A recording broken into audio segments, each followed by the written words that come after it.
ईडीचा धाक दाखवून ओंकार डेव्हलपरकडून 164 कोटींची खंडणी उकळण्याचा प्रयत्न करण्यात आला। दरम्यान या प्रकरणी मुंबई गुन्हे शाखेच्या वरिष्ठ पोलीस निरीक्षक दया नायकांच्या पथकाने 6 जणांना अटकही केली। दरम्यान या आरोपींच्या चौकशीत काही धक्कादायक खुलासे समोर आले। पाहूया।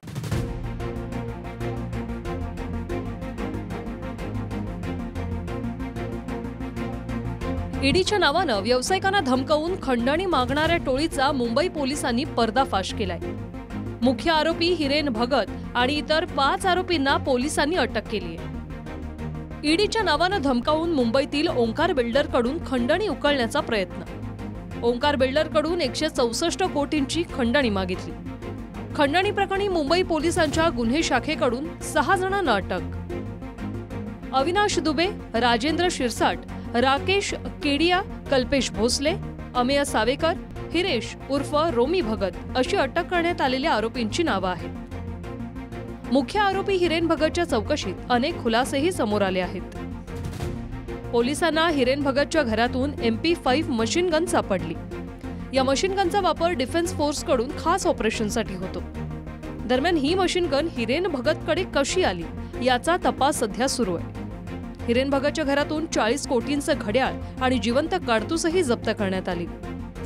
18 महागड्या गाड्या आणि मुद्देमाल पोलिसांनी जप्त केलाय। राजकीय नेते व्यावसायिकांना ब्लॅकमेल करून खंडणी उकळल्याचे पुरावेही गुन्हे शाखेच्या हाती लागले आहेत। तसंच खार परिसरात हिरेन भगतचा 60 कोटींचा ड्युप्लेक्स फ्लॅटही आहे। ईडीच्या कारवाईची भीती दाखवून अनेक व्यावसायिकांना आणि राजकीय नेत्यांना ब्लॅकमेल करून खंडणी वसूल करणाऱ्या एका टोळीचा मुंबई पोलिसांच्या गुन्हे शाखेने पर्दाफाश केलेला आहे। गुन्हे शाखेने या प्रकरणामध्ये एकूण 6 आरोपी अटक केले, ज्यामध्ये मुख्य आरोपी हिरेन भगत असल्याचं समोर आलेलं आहे। भगत यांना आतापर्यंत अनेकांना ब्लॅकमेल करून ईडीच्या कारवाईचा धाक दाखवून गडगंज मालमत्ता कमवल्याचं सुद्धा समोर आलेलं आहे। भगत राहत असलेला फ्लॅट हा 60 कोटींचा असून त्याच्याकडे 18 महागड्या गाड्या त्याचबरोबर 40 कोटींची घड्याळं गुन्हे शाखेला सापडलेली आहेत। सगळ्यात महत्त्वाचं आणि धक्कादायक म्हणजे भगत याच्या घरी MP5 ही गन मशीन सुद्धा गुन्हे शाखेला सापडलेली आहे। भगत यांना आतापर्यंत अनेक व्यावसायिकांना ईडीच्या कारवाईचा धाक दाखवून ब्लॅकमेल करत खंडणी वसूल केल्याचे महत्त्वाचे पुरावे सुद्धा गुन्हे शाखेला मिळालेले आहेत आणि त्यामुळे भगत याच्या व्यतिरिक्त या सगळ्या रॅकेटमध्ये आणखी किती नावं पुढे येतात हे पाहणं महत्त्वाचं असणार आहे। दरम्यान या प्रकरणी मुंबई पोलीस गुन्हे शाखेकडून तपास सुरू आहे। त्यामुळे या प्रकरणी आणखी काही धक्कादायक माहिती समोर येण्याची शक्यता आहे। कृष्णा सोनारवाडकर, TV9 मराठी, मुंबई।